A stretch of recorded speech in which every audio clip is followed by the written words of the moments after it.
जय श्री राम दोस्तों। क्या हमारे देश में डेमोक्रेसी खत्म हो चुकी है? ये एक बहुत सीरियस सवाल है। आप में से कई लोग इस सवाल को सुनकर जवाब देंगे, ऑब्वियसली नहीं। हम जिस पॉलिटिकल पार्टी को चाहें उसे वोट दे सकते हैं। जिस पॉलिटिशियन को सबसे ज्यादा वोट मिलते हैं वो पावर में आता है। तो ऑब्वियसली डेमोक्रेसी तो है हमारे देश में, लेकिन ये सवाल इससे कई ज्यादा गहरा है। जो मैं आज आपको इस वीडियो में दिखाने वाला हूँ वो काफी शॉकिंग होगा। इस वीडियो को देखने के बाद आप कंफ्यूज हो जाओगे कि वाकई में इस सवाल का जवाब क्या है। हालांकि आप उन लोगों में से हो जो प्रधानमंत्री मोदी को अपना भगवान मानते हो। वो भगवान है हमारे, हम उनकी पूजा करते हैं। प्राइम मिनिस्टर मोदी वो हमारे लिए एक अवतार है, वो एक साधारण मनुष्य नहीं है। प्रधानमंत्री इस देश के भगवान विष्णु का अवतार है। या फिर आप उन लोगों में से हो जो ये सोचते हैं कि अगर मोदी जी ने किया है तो कुछ सोच समझ कर ही किया होगा। आप अपना दिल ऑलरेडी मोदी जी को दे चुके हो। मोदी हमारा पति, हमारा भाई, हमारा बाप, हमारा गुरु है। हाँ। आप सब बोलिए, क्यों आपको लगता है कि मोदी जो और योगी जी वो विकास दे पाएंगे जो और कोई नहीं दे? हम उनके पर दिल दे बैठे हैं। बात यहाँ किसी एक इंसिडेंट की नहीं है, बल्कि ढेर सारे ऐसे इंसिडेंट्स की है जो पिछले कुछ महीनों में और पिछले कुछ सालों में होते जा रहे हैं। वो सारे इंसिडेंट्स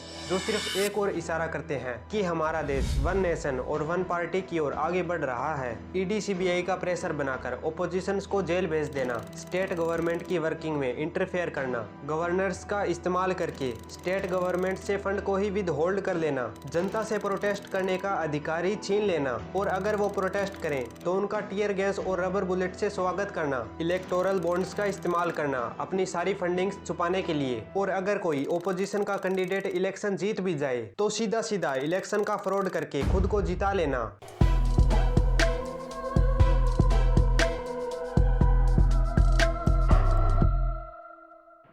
डेमोक्रेसी पे डिस्कस करने से पहले ये जान लेते हैं कि डेमोक्रेसी एक्चुअली में होती क्या है। कुछ लोगों को लगता है कि अगर देश में रेगुलर इलेक्शन हो रहे हैं और आप वोट डालने जा सकते हो, इसका मतलब है कि देश डेमोक्रेटिक है। लेकिन पता है क्या, इलेक्शंस तो नॉर्थ कोरिया में भी होते हैं, लेकिन फर्क बस इतना है कि अगर आप सरकार के द्वारा चुने गए ऑफिशियल कैंडिडेट को वोट नहीं करोगे तो आपको एंटी नेशनल कंसिडर किया जाता है, आपकी जॉब छीन ली जा सकती है, आपका घर छीन लिया जा सकता है। लेकिन बात अगर डेमोक्रेसी शब्द की है तो नॉर्थ कोरिया देश का जो ऑफिशियल नाम है, डेमोक्रेसी शब्द तो उसमें भी आता है। नॉर्थ कोरिया को DPRK करके पुकारा जाता है उनकी सरकार के द्वारा, Democratic People's Republic of Korea. लेकिन असल में है तो ये देश एक डिक्टेटरशिप ही। अगर आपको इस बारे में पूरी डिटेल्स चाहिए तो आप मेरी ये वाली वीडियो देख सकते हो। इलेक्शन होने का ये मतलब नहीं है कि वो देश डेमोक्रेटिक है। इलेक्शन फ्री और फेयर भी होने चाहिए। फ्री का मतलब है कि जनता को आजादी है, जिसको वो वोट देना चाहे उसे दे सकते हैं, और फेयर का मतलब है अलग अलग कैंडिडेट्स या फिर पार्टीज के जीतने का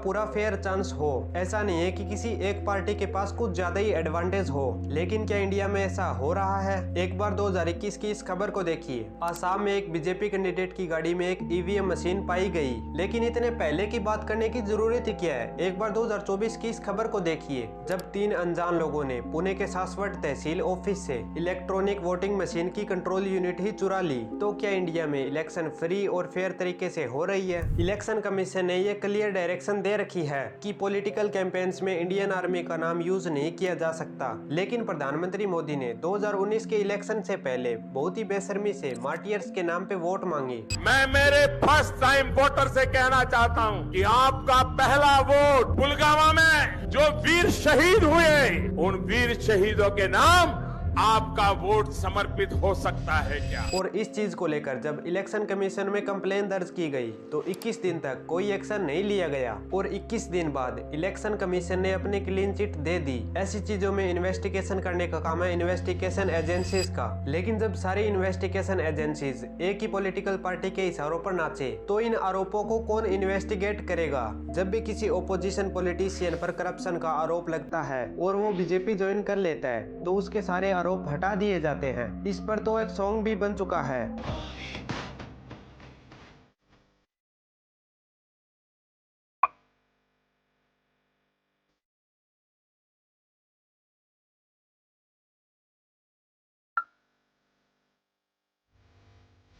जरा सोच के देखो दोस्तों, अगर आप एक मोदी फैन हो तो एक सेकंड के लिए इस ख्याल को अपने दिमाग से निकाल दो और सच्चे दिल से अपने आप से पूछ के देखो, अगर प्रधानमंत्री मोदी को सच में देश की चिंता होती, देशवासियों की चिंता होती तो क्या वो ऐसी हरकतें करते। यहाँ मीडिया का भी एक इम्पोर्टेंट रोल आता है। फेयर इलेक्शन का मतलब होता है कि रूलिंग पार्टी और ओपोजिशन पार्टी के पॉलिटिशियन दोनों को अपनी बात रखने का मौका दिया जाएगा, दोनों को इक्वल कवरेज मिलेगी मीडिया पर। लेकिन हमारी मीडिया में क्या देखने को मिलता है, दिन रात 24 घंटे सिर्फ और सिर्फ रूलिंग पार्टी की तारीफ की जाती है, उन्हीं की चीजें सुनाई जाती है। देश की हर माँ ये चाहती है कि उसका बेटा प्रधानमंत्री मोदी जैसा बने और हर बेटा भी खुद को नरेंद्र मोदी से जोड़कर देखना चाहता है। मोदी जी के पास हर चीज का सॉल्यूशन है। पीएम मोदी जैसा कोई नहीं। मोदी ने न्यू इंडिया बनाया है। PM number 1। एनडीटीवी वो आखिरी चैनल था जो हिम्मत करता था सरकार से सवाल करने की, लेकिन उसे भी पीएम मोदी के दोस्त गौतम अडानी ने खरीद लिया। आज के दिन इन न्यूज चैनल्स का पूरी तरीके से अंतिम संस्कार हो चुका है। सरकार जनता के पैसों से इन टीवी चैनल्स को एक बहुत बड़े अमाउंट में पैसा देती है ताकि ये जनता की आवाज कोई दबा सके। अगर असली खबरें आप तक पहुंचे ही ना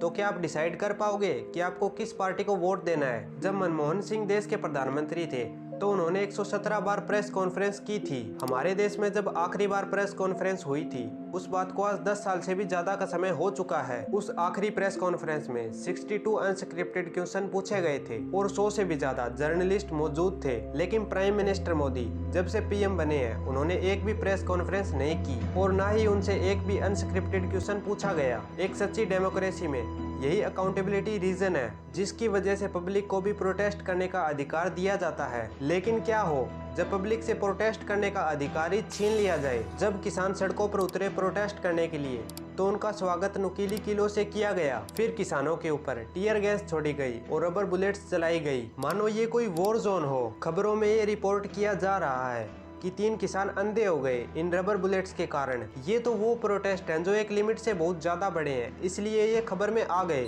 इसके अलावा जो ज्यादातर प्रोटेस्ट देखने को मिले पिछले सालों में उनकी तो खबरों में बात ही नहीं की गई। अब जो ये सवाल मैंने वीडियो के शुरू में पूछा था मैं दोबारा से पूछना चाहूंगा, क्या डेमोक्रेसी आज के दिन देश में अभी भी जिंदा है? कमेंट करके अपना ओपिनियन जरूर देना। अगर ये वीडियो इन्फॉर्मेटिव लगी तो इसे शेयर करें और चैनल को सब्सक्राइब कर दें। मिलते हैं किसी नई टॉपिक के साथ, तब तक के लिए जय श्री राम।